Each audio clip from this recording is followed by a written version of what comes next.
Hey guys, welcome back to my channel. So I've got an exciting series of videos for you this week. I am doing a foundation week. So for Monday through Friday, I'm going to be reviewing 5 different foundations for you. And if you are interested in today's foundation, which is the Sunday Riley the Influencer, then just keep on watching. I was inspired by Taylor to do this foundation week. She is a YouTuber that does a 15 days of foundation series. I think she just finished her 5th series. She does it once a year, and it's like amazing. It's amazing how many foundations she goes through. She also has some skin concerns that she kind of talks through, and her skin has changed over these past 5 years. So it's just such an interesting series to watch, and so I was just really inspired to do it myself.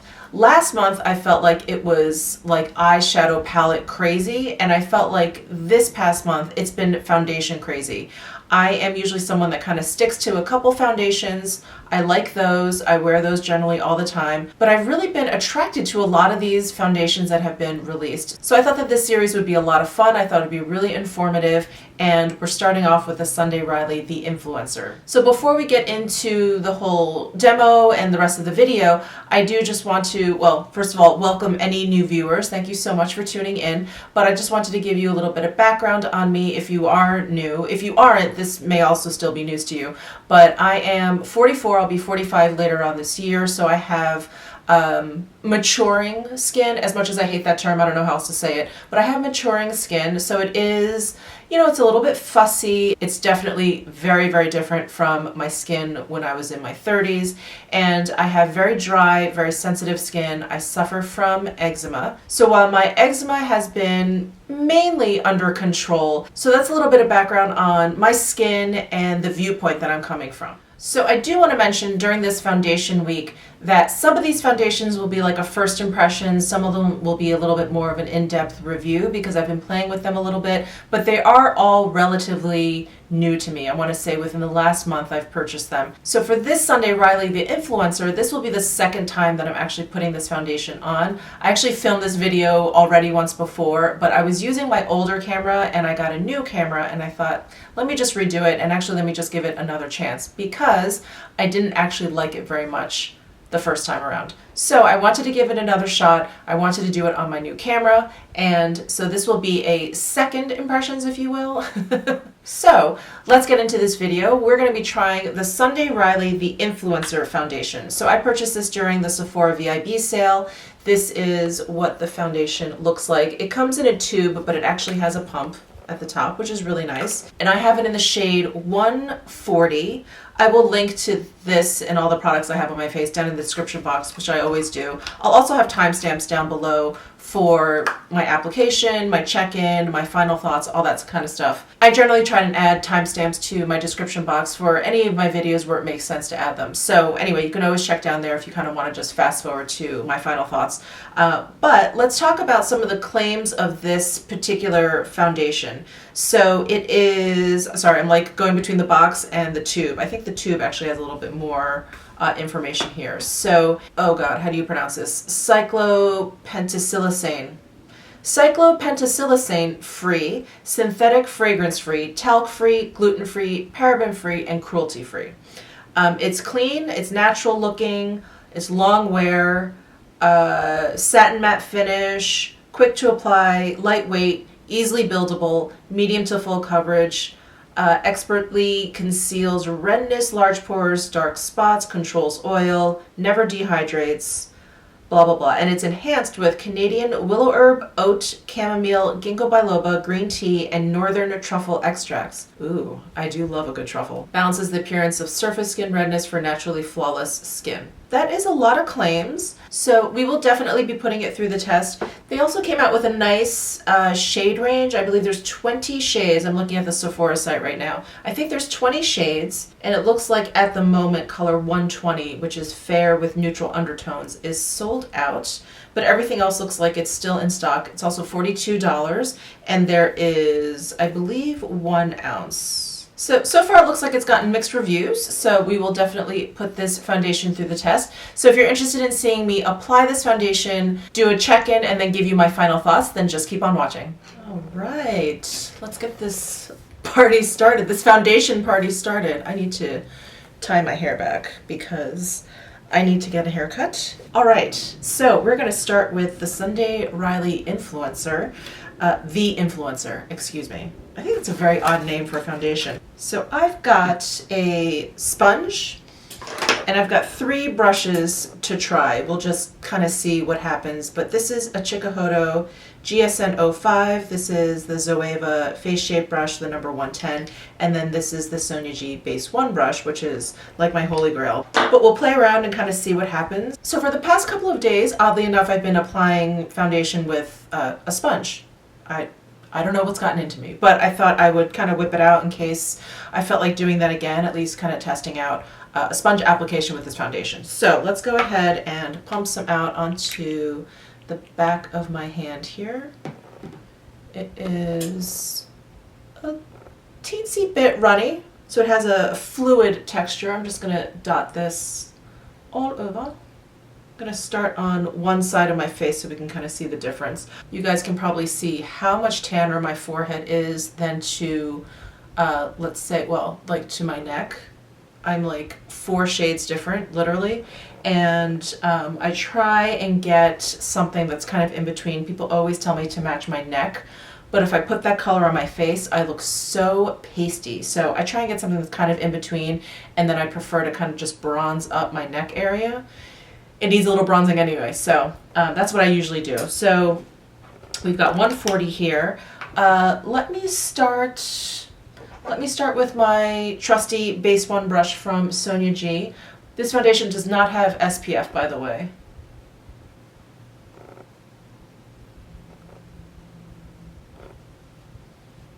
I'm kind of looking at the 2 sides of my face here, where I have the foundation, where I don't have the foundation. I see that it's definitely evened out my complexion. It's done a nice job with that. Actually, it's a very nice finish. It's a very natural finish. I think any radiance you see may be coming from my moisturizer and my oils, everything I use normally when I skin prep before I put makeup on.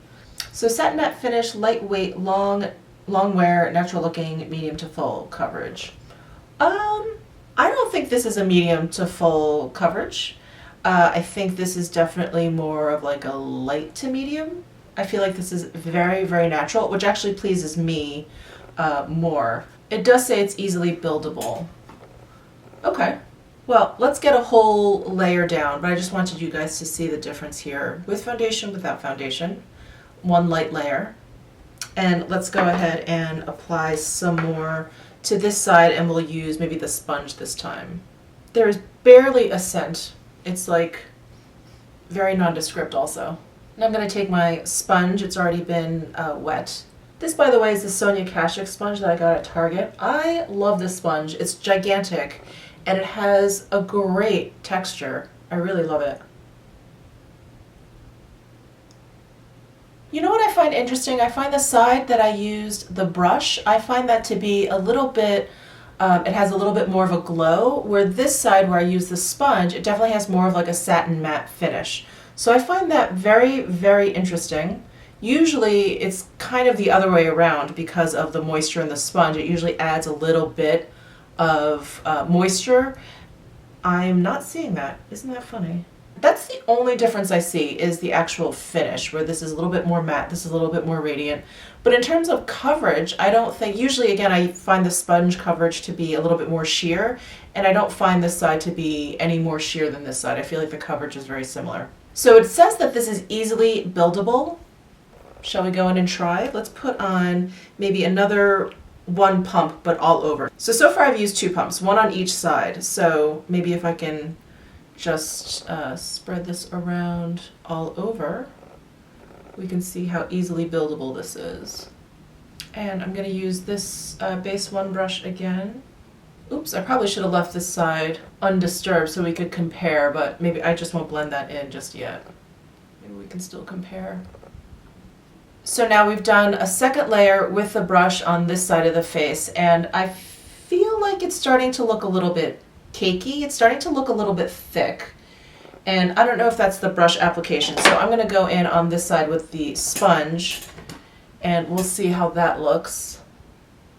Okay, I definitely like the side with the sponge better than with the brush. With one layer, I really didn't see a difference. It was imperceptible.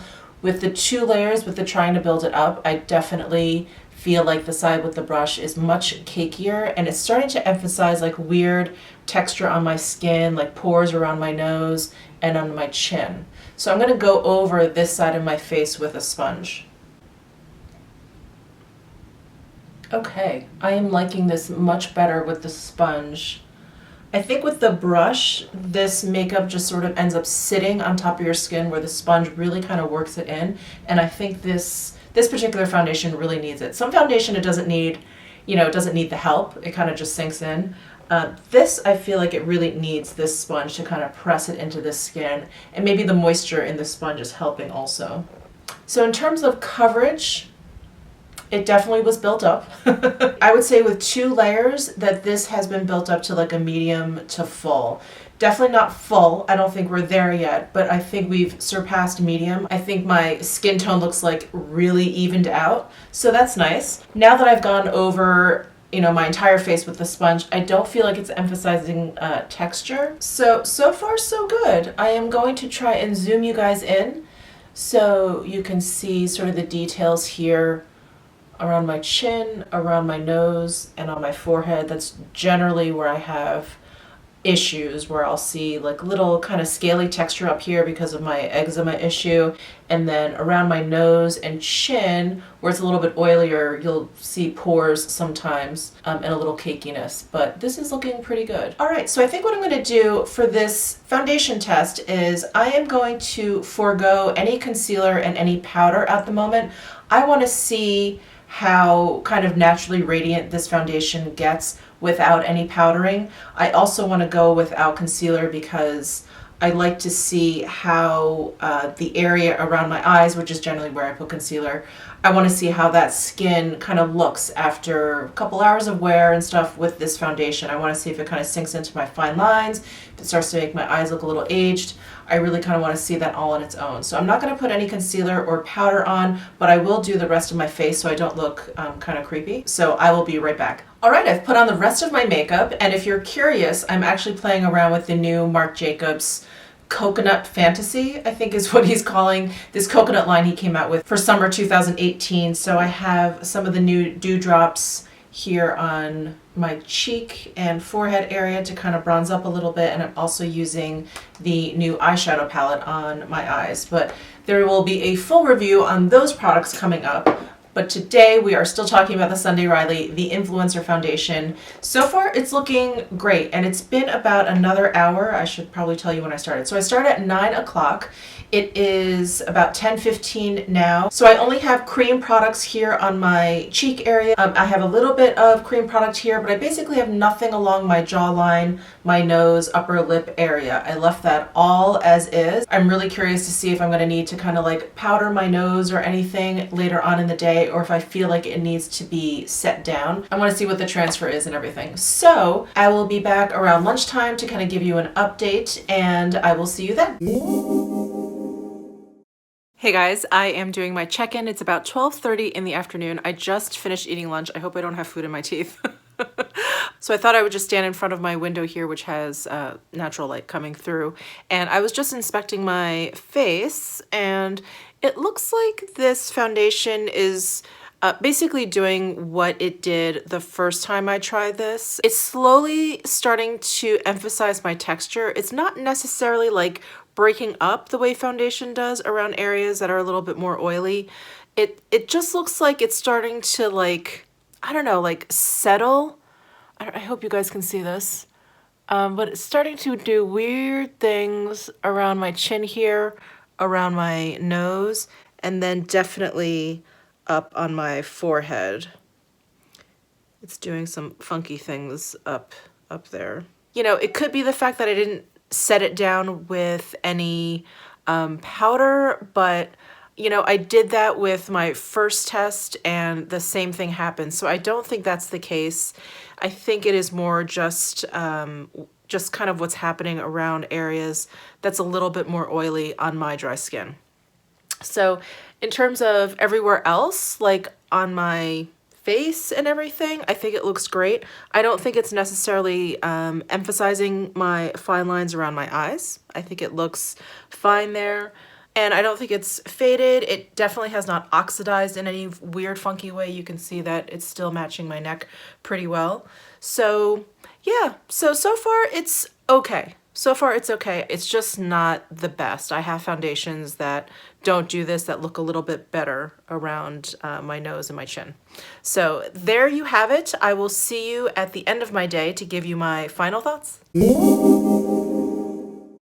Hey guys, I am back. It is towards the end of my day. It's just about 5 o'clock. I have to actually wash my face and do some other things, so I thought I would just film my final thoughts now, mainly because I don't think it's going to change over the next hour or so, but not much has changed from my check-in in the afternoon. I still am experiencing like a little bit of like pore accentuation, a little bit of like a strange texture going on my chin and my forehead. So it's not great, but it does look fine along my cheeks, around my eyes, basically everywhere else than my T-zone. And what is pretty cool is I have not had to powder at all, and I only have cream products all over my face. So I thought, oh, you know, I'm probably gonna get like a little sticky or a little bit shiny, or it's gonna kind of be transferring like all over my cell phone today. And it didn't really. It was actually pretty good. So if you're not someone who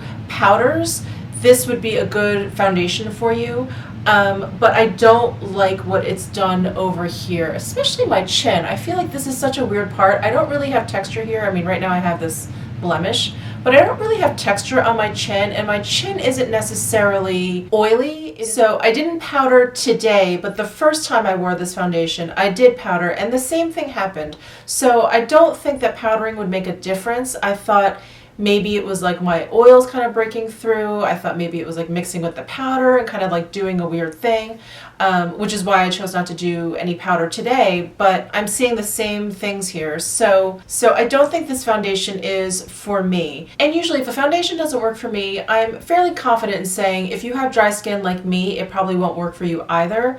But what I find odd is that this is the oiliest part of my skin, and that's where it didn't work. So I'm not exactly sure what skin type this would work on. It's very weird. I don't think I've ever had this issue. This is different. This is like, it's just emphasizing texture where I don't think there is much texture, and it's just emphasizing, like it's picking up on my pores around my nose, which also doesn't happen often. So I'm not sure which skin type this would work for, other than having absolutely perfect, flawless skin. So unfortunately, this foundation did not work for me. I'm gonna be returning this to Sephora, and I'm really bummed about it because I am a big fan of Sunday Riley. I do like the Juno oil. That's the facial oil that I use. I always hear great things about their products, and I thought for a foundation, for basically like a base product, that a skincare brand would be perfect, you know? So I'm sorry, Sunday Riley, you're going back. I won't be influencing anyone with this foundation. So I hope you found this video helpful. Please let me know down below in the comments section if you tried this foundation. I would love to hear if this worked out for you, or if it didn't work out for you, why it didn't work out for you. And don't forget to tune in for tomorrow's foundation review. I'm going to leave it a surprise as to which foundation I'm going to be reviewing, but it's probably no surprise if you watch my VIB sale haul. Wink, wink. So anyway, subscribe if you haven't already, and I'll see you in my next video.